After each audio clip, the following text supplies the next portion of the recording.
Mga kapatid ni Hart Evangelista, sino-sino sila?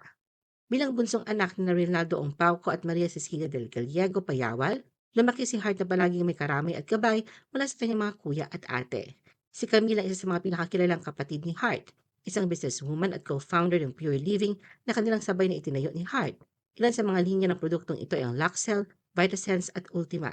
Bukod sa pagiging matagumpay sa negosyo, si Camila ay isang ina sa anak nila ni Andrew Wolf.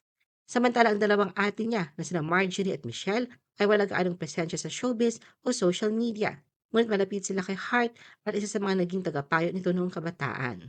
Ang isa pang ate ni Hart na si Lisa Quirino ay minsan naging tampok ang pangalan matapos ng isang emosyonal at kabuluhang pagkikita nila ni Hart sa Amerika.